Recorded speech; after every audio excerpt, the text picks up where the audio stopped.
continuing with high blood pressure. So again repeating that the upper blood pressure should be between 100 to 140, lower one between 70 to 90. Anything above this is known as high blood pressure, is known as high blood pressure or hypertension. So how do you prevent high blood pressure? One is to prevent stress. I know the life is pretty stressful. There's a lot of stress at home and at work also. One has to bring in some lifestyle changes. Stress has to be reduced. Best way of reducing is doing exercise and yoga. Secondly is salt intake. Salt intake has to be less than 5 grams per day. Salt has to be reduced. Papad, achar, packed food. They use salt in packed food because it's a damn good preservative. It's a damn good preservative. That's why we use the salt in pickles, so that we can have good pickles throughout the year.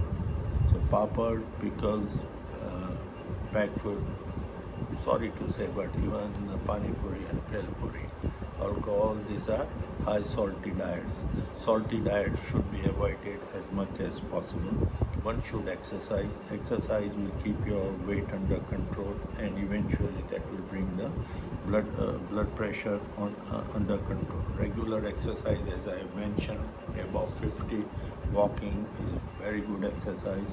One should walk 4 kilometers a day. To going, to coming, you can walk at any time you want. If by doing controlling stress, doing exercise, controlling the salt, if the pressure does not come under control, then one has to go for medications. There are lot of groups of medicines available. When I was a student in the 80s, there are not too many groups available, but now the fantastic medicine. With medicine, we are able to control good amount of pressure in most of the patients. Yes, there have been some patients which are a great challenge to us, and we are not been able to bring their pressure under 140 or under 90. In treatment part, as I've discussed before, I've been in practice for a very long time. As age advances, atherosclerosis, that is deposition of fat, occurs in our brain arteries. So if you lower the pressure to a great extent, the flow through the brain arteries rather, is not proper. This could lead to dizziness. So these are some cases where we have to keep the pressure slightly above normal to prevent dizziness. But there are fantastic medicines available.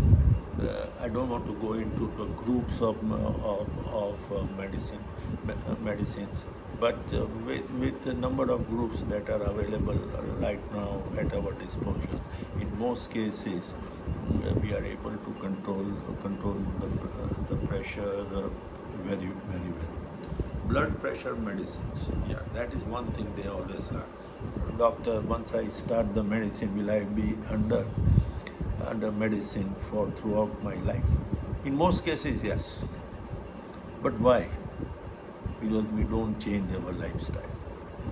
When you go to, even after telling you all this, when you go to marriage, you eat everything that you want. Everything. Maybe papad and that salty soup, right, are two things which you take and enjoy. I know you love to enjoy food. I do too. But since the lifestyle changes don't change, stress is going to be at the office, even at home. Right? So think lifestyles doesn't change. Since the lifestyle doesn't change, the pressure without medicine, sometimes it is pretty difficult. That is the reason we have to keep continuing with medicines. Yes, if you control your weight, change your lifestyle, there have been a lot of incidences where we have been able to stop the medicine. So it's a wrong notion that once you start people on medicine, they stay on medicine. The reason they stay on medicine is because they don't want to change their lifestyle. So to get back to it, to get back to a small summary, hypertension can be very well controlled successfully with change of lifestyle. It is not necessary that we have to put every person on medicine. I hope you have enjoyed this week's series on hypertension. Next week we'll continue with some other disease. I plan to continue this for 12-13 weeks. That will bring us through number of common diseases that we see day to day life. Thanks.